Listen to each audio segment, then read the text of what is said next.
কালকে তো ওখানে ভিডিওটা অফ করে দিলাম। আজকে যেহেতু সোদপুরে এসেছি, মানে এই বেলঘরিয়ায় এসেছিলাম, জেনির পাশে আর কি, ডক্টরের আর কি অ্যাপয়েন্টমেন্ট নেওয়া হয়েছে, গাইনোকোলজিস্ট। তো তাকে দেখানো হবে এখন একটু সোদপুরে যাচ্ছি। আমার চোখটাও একটু দেখাবো, যেহেতু এই ভিডিও এডিট করি তো একটু চোখে অসুবিধা হয়, তো সেই জন্যে আর কি চোখটা দেখাবো, ভাবছি চশমা নেব। এবার তোমাদেরকে বলি আমি কেন গাইনোকোলজিস্ট দেখাবো, আর কেনই বা ওখান থেকে মানে টাটা মেডিকেল থেকে বললো যে আমাকে গাইনোকোলজিস্ট দেখাতে। বলছি, যারা আমার আগের ভিডিও দেখেছো তারা হয়তো জানবে বা আন্দাজ করতে পারবে। তো আমার কিছুদিন আমার পিরিয়ডস বন্ধ রয়েছে প্রায় 3 মাস ধরে, তো সেই জন্যেই আমার এখানে আসা। তো ওখান থেকেও রেফার করেছে যে গাইনোকোলজিস্ট বাইরে থেকে দেখিয়ে নাও, যেহেতু ওটা অন্য ডিপার্টমেন্ট হয়ে যাচ্ছে সেই জন্যে আমাকে বাইরে থেকেই ডক্টর দেখাতে বলেছিল। তো এবার ডক্টর দেখানোও হয়ে গেল, অনেকক্ষণ কি মানে বসে থাকতে হয়নি, গেলাম, জাস্ট একজন পেশেন্ট ছিল, বেরোলো, তারপরে আমি ঢুকলাম। তো এবার যাই, দিদার বাড়ি একটু যাব। বাবা আর কি দেখছে যে একদম গা ঘেঁষিয়ে রাখলাম না তো গাড়িটা। দিদার বাড়ি ঢোকার আগে আমি একটু যাব চশমার দোকানে, আমার চোখটাও দেখাবো আর আমার চশমাটাও নেব, ব্লু কাট লেন্স আর কি নিচ্ছি। আমার না দিদার বাড়িতে আসলেই শুধু বাটুলের কথা মনে পড়ে। কেন মনে পড়ে কি বলবো, কে ছিল বাটুল সেটাও বলবো অন্য একটা ভিডিওতে। আমার খুব কাছের একজন মানুষ ছিল। এটা নিবি? নিবি এটা? গুটিগুলো দিয়ে খায় ভালো। গুটি খাও তুমি, গুটি খাও। ওই যে কিনে এনেছে তোমরা এখন এগুলো দিয়ে মেটাচ্ছ সব। এগুলো বেড়াটা কিনে পুরো আলিস নেই। এই নব বড় হইতে কাটতে হবে। হ্যাঁ, নালে আঁচড় পড়বে। বিছানায় উঠে পড়ে রাখছে। উঠে কামিয়ে পা দিয়ে পা রাখছে। আর চুপচাপ শুয়ে থাক না। আমি বাইর করে দিলাম আবার। মহা মুশকিল। না একটা ভ্যাকসিন দিয়ে দিতে হবে। হ্যাঁ, একটু ভ্যাকসিন দিলে। এই একে বলছিল মুকুল বললো আনলো না, বলছে কৃমির ওষুধ পেটটা কালো হয়ে যেতে হবে। ওই একটা আরেকটা ওগুলো তো মা, ওরা মা এ আজকে খেতে পায়নি, খাবার দিয়েছিলাম, ওকে দেখতে পাইনি। দরজাটা ভেজিয়ে রেখেছি, তো বুড়োটা একটু খেয়ে গেছে। ও কি তাড়া করে ওকে এগোতে বাবা, খেতে দিলে তারা দিয়ে আসবে, তাড়া করে চলে যাবে, তার ঘাড়ে তুলতে পড়বে। তাও চুল কেটে দিয়েছিলাম, চুল আর ছোটবেলার মতো চুল উঠে গেছে। ওই ছোটবেলাতে যে চুল কাটাতো না স্কুলে যাওয়ার জন্য, চুল ওইরকম সেইটা উঠে গেছে। আর রিমলিট যাব বাবা চুল কেটে দিয়েছে মুকুল, সে আমাদের ছোটবেলা মনে পড়ে। বাবা কদম ছাড় দুর্গা পূজায় বাবা ছুটিতে আসতো, আমাদের সবার চুল নেড়া করে চুল কেটে দিচ্ছে। এটা হলো আমার ছোট দাদু, আর যে পাশে যে মহিলা রয়েছে সে হলো বাড়ির পরিচারিকা। তো তাদের সাথে একটু গল্প হচ্ছিল। তো এখন হচ্ছে ভোটের গল্প, কবে কোন জায়গায় ভোট, তো সেই নিয়ে আমার এবার ভোটার কার্ড হলো আর কি। চলো তোমাদেরকে একটু দিদার সাথে মিট করাই। 19 বছর বয়স, জিন্সের প্যান্ট, উপরের টপ, দারুণ চেহারা, বয়কার চুল। ইয়েস,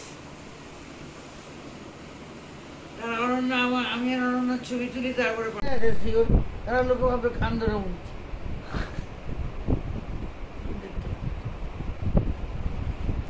ভালো করে আমরা চশমা কোথায় দাদা?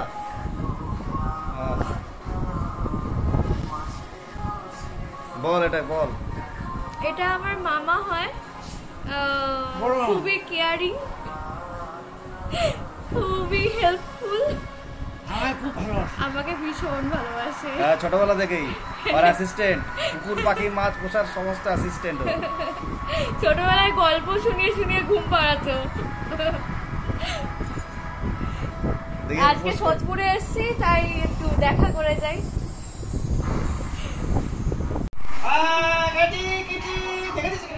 হ্যাঁ, রাত 9টার সময় ডেলিভারি করার ডেট ছিল চশমাটা, তো ফোন করে জানালো যে চশমাটা রেডি হয়ে গেছে 7টার সময়।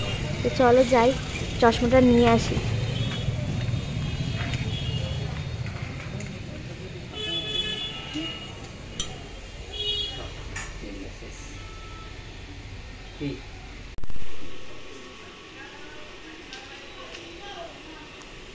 অনেক রকমের ফ্রেম দেখিয়েছিল, তার মধ্যে আমার এই ফ্রেমটাই পছন্দ হয়েছিল।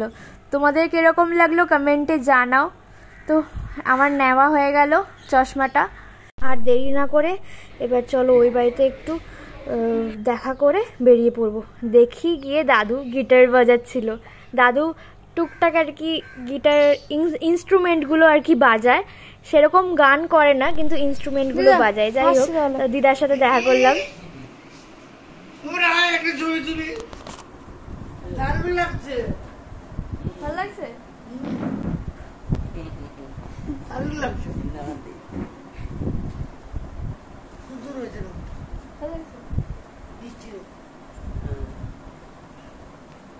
চশমা পরে একটা ছবি তুলি। হ্যাঁ এই তো দিলাম।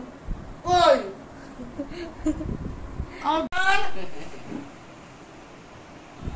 চশমা ঠিক করি। দুজনেরই একই একই চশমা, সেম ডিজাইন, তাই না বলো? হ্যাঁ ঠিক আছে, তো টাটা, যাই। হ্যাঁ আর কবে আসবি? আবার আসবো, এর মধ্যেই আসবো, ডাক্তার দেখানো আছে না। ক তারিখে থাক? পিরিয়ডসটা হবে তারপরে তো আসবো। ও পিরিয়ড হলে? হ্যাঁ ঠিক আছে, ঠিক আছে, টাটা। ভালো লাগছে, পরে থাক।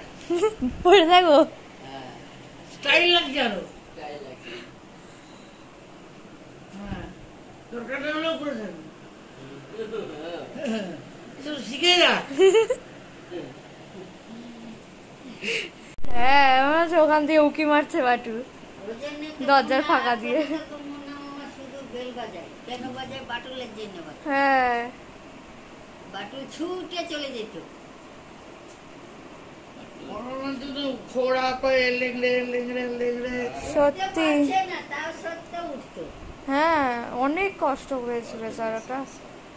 হ্যাঁ চলে গেছে সত্যি। না, হ্যাঁ আরো থাকলে আরো কষ্ট। হ্যাঁ হ্যাঁ ঠিক আছে, চলো যা, যা, যাই। যা। হ্যাঁ টাটা। আমি তো সহজে নিচে নামতে পারবো না, না। না। বাই। হ্যাঁ সবাইকে তো বললাম যে আসছি, ওকেও একটু বলে যাই। যখন ওকে আদর করছি তখন ক্যামেরাটা একদম মাটিতে, ওর দিকে আর ফোকাস নাই। ব্যাগে সত্যি কিভাবে যে আমি ভিডিও করি কে জানে। দাদু আসছি তাহলে। হ্যাঁ টাটা। হ্যাঁ টাটা।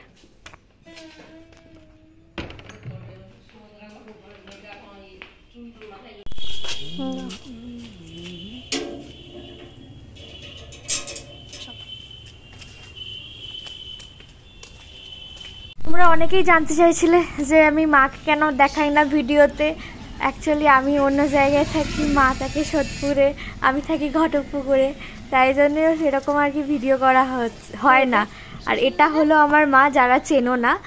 আর যে আমার পাশে বসে আমাকে গাড়িতে নিয়ে এসছে সেটা হলো আমার বাবা। জলের বোতল পেলাম না। জলের বোতল এখানে পাওয়া যায় নাকি থরি? হ্যাঁ ওই মুদিখানে রাখে তো, আগের দিন বাবা তো কিনে দিল। আর এই ব্যাগটা না ভোলে বাবাকে দিয়ে দিলাম টিফিন নিয়ে দেওয়ার জন্য, আশির ব্যাগটা। সে পিট ব্যাগ নাই এখন টিফিনে? হ্যাঁ যাই হোক, আলু ভাজা আর এটা দিয়ে দিলাম ব্যাগটা। আলু ভাজা, আলু ভাজাই দিয়ে গেলে খাই না, মুচি মুচি আলু ভাজা রাতের সাথে।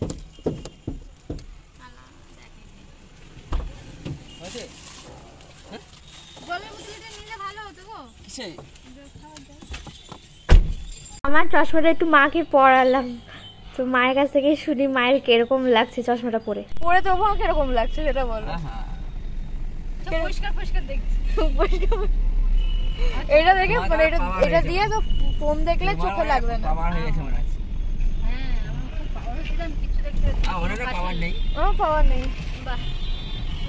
মা বাবার সাথেই গল্প করতে করতে যাচ্ছিলাম, তো সবসময় তো পাই না কাছে, তো আজকে পেয়েছি, তো একসাথে আর কি যাচ্ছিলাম। তো এইভাবেই দিনটা শেষ করলাম আমার। তোমাদের কীরকম লাগলো ভিডিওটা কমেন্টে জানাও। আর ভালো লাগলে please do like comment share and subscribe my channel. আর পাশে যে বেল আইকনটা আছে সেটা অল করে দিও, নাহলে যে ভিডিও ছাড়বো সেই ভিডিও নোটিফিকেশান তোমাদের কাছে পৌঁছাবেই না। আমার পাশে থেকো আর এরকমভাবেই ভালোবাসা দিয়ে যাও, সাপোর্ট দিয়ে যাও আর আশীর্বাদ দিয়ে যাও। আবার দেখা হবে নতুন কোনো ভিডিওতে নতুন কিছু নিয়ে। তোমরাও ভালো থেকো, সুস্থ থেকো।